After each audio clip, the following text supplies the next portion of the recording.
Kami menganalisis desa wisata Pulau Sari dikarenakan masyarakat setempat merasakan imbas dari semakin berkembangnya aktivitas pariwisata di desa tersebut.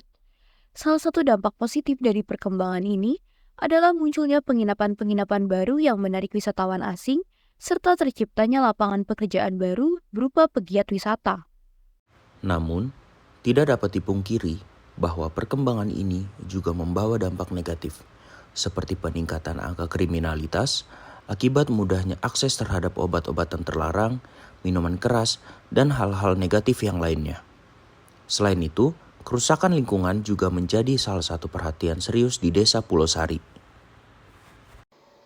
Oleh karena itu, kami tertarik untuk mengetahui program-program unik yang mendukung SDGs di Desa Pulau Sari sebagai desa wisata, sehingga desa ini tetap dapat mempertahankan posisinya sebagai desa dengan nilai SDGs tertinggi di Pangalengan.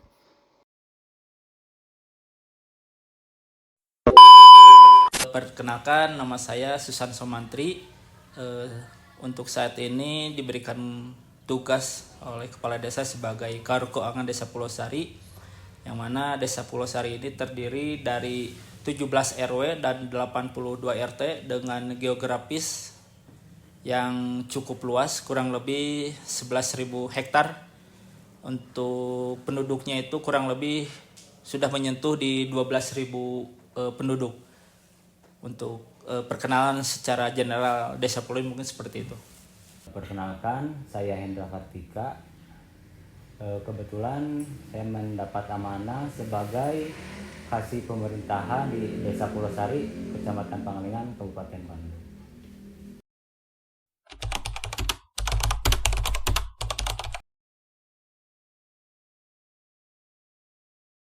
Untuk SDGs ke-7, desa berenergi bersih dan terbarukan. Energi bersih dan terbarukan. Mungkin dari segi kegiatan desa belum melakukan secara langsung atau menganggarkan secara langsung untuk kegiatan tersebut. Tapi desa menggandeng atau memberikan kewenangan kepada BUMDes atau BUMDesa yang ada di desa kami yang bernama BUMDesa Pulau Sari Handal untuk berinovasi, yang mana inovasi tersebut salah satunya mereka membuat penghangat ruangan atau kompor yang berbahan bakukan briket dari limbah-limbah kayu dan jamur, salah satunya itu. Ke poin 10, berkaitan dengan desa tanpa kesenjangan. Nah, berkaitan dengan desa tanpa kesenjangan, memang di kawasan pemukiman Desa Pulau Sari masih terdapat beberapa kesenjangan, baik itu dari kesenjangan SDM, dari kesenjangan ekonomi, dan juga dari segi kesenjangan yang sifatnya mungkin ritual.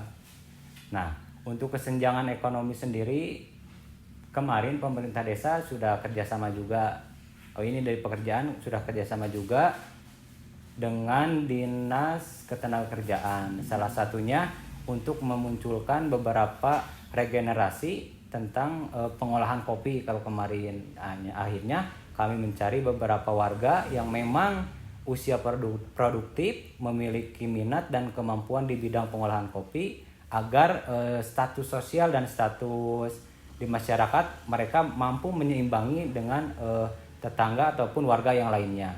Nah, sedikit banyak mungkin dari pekerjaan tersebut kami rekrut, kami berangkatkan. Nah, setelah pulang kami dimonitor kembali apakah ini berkelanjutan atau tidak. Nah, itu kemarin dari segi kerjasama dengan Dinas Ketenagakerjaan.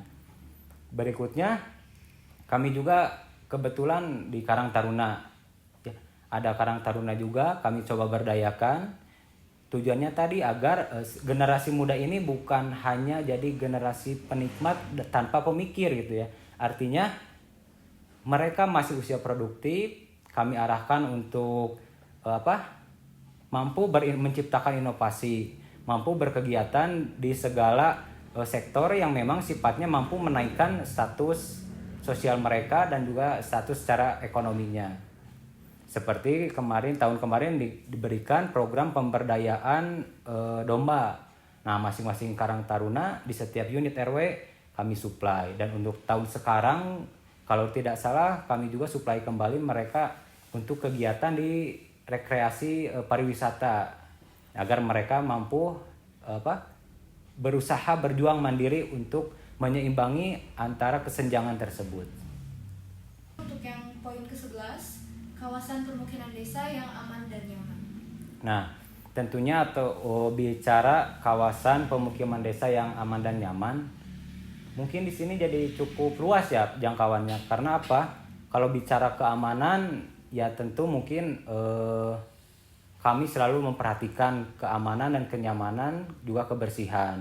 Untuk kebersihan sendiri, tadi sudah disampaikan bahwa di desa kami pun ada aktivis kebersihan, yang mana aktivis tersebut alhamdulillah mungkin secara penghargaan sudah tingkat nasional peraih Kalpataru yang saat ini membina beberapa KSM di wilayah Desa Pulosari.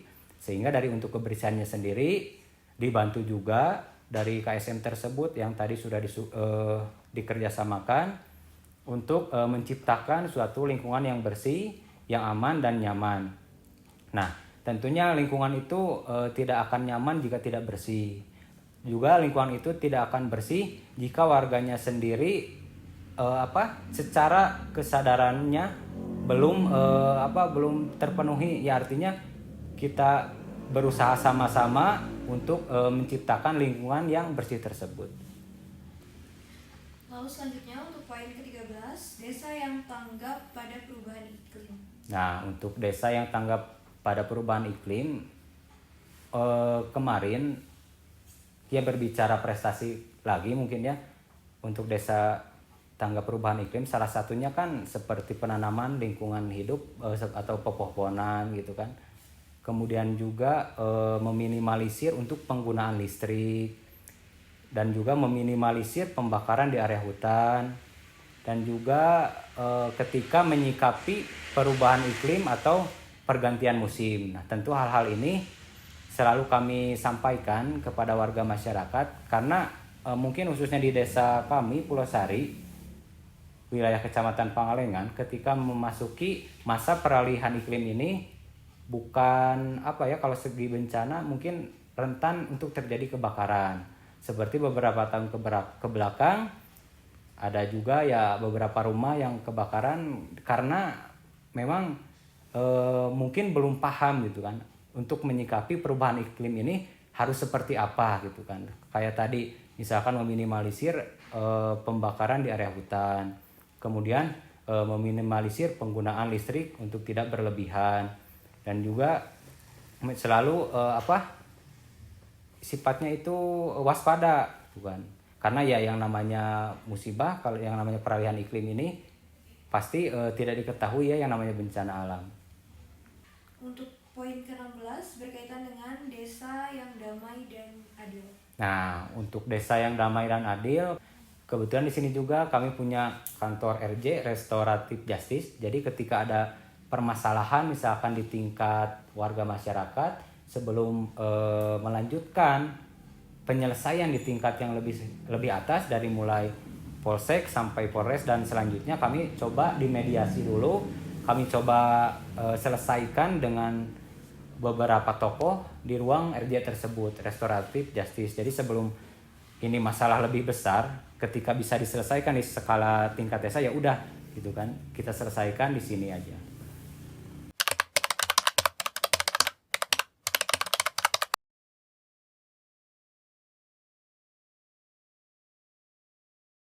Tantangan yang setahu saya salah satunya gini, ketika desa mengalokasikan atau merencanakan suatu kegiatan, tapi di masyarakat kadang tidak seutuhnya bisa menerimakan hasil dari poin tersebut. Makanya dari itu perlunya negosiasi-negosiasi yang kadang alot, kadang gampang gitu. Soalnya antara poin yang dihasilkan dari SDGs dengan permintaan di lapangan itu seperti yang bertolak belakang.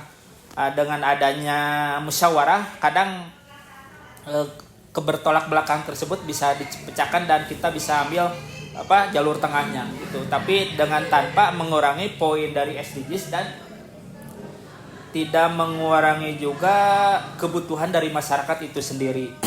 Salah satunya seperti ini, ketika kemarin di lapangan kita akan membangun drainase di lapangan, tapi lahannya itu bersentuhan dengan tanah warga, otomatis kita harus sowan dulu dari awal perencanaannya itu kepada pemilik. Nah, di sisi lain ketika kita sudah ada kesepakatan dengan pemilik lahan, ada negosiasi lagi dengan SDM yang ada di lingkungan tersebut.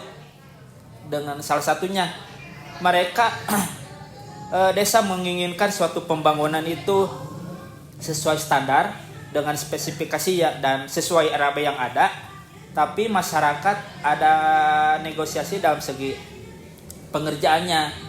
Mereka pengen harga yang lebih mahal, tapi desa sudah memplot kalau harga satuan pekerja itu sudah ditentukan sesuai undang-undang yang berlaku atau disesuaikan dengan masyarakat pada umumnya di Desa Pulau Sari. Salah satunya itu.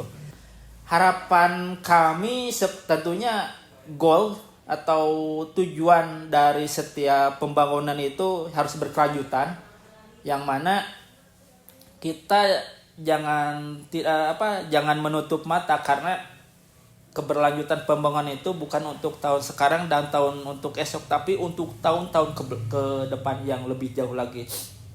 Makanya Bapak Kades juga sangat-sangat memperhatikan dari setiap aspek yang akan dilakukan oleh pemerintahan desa.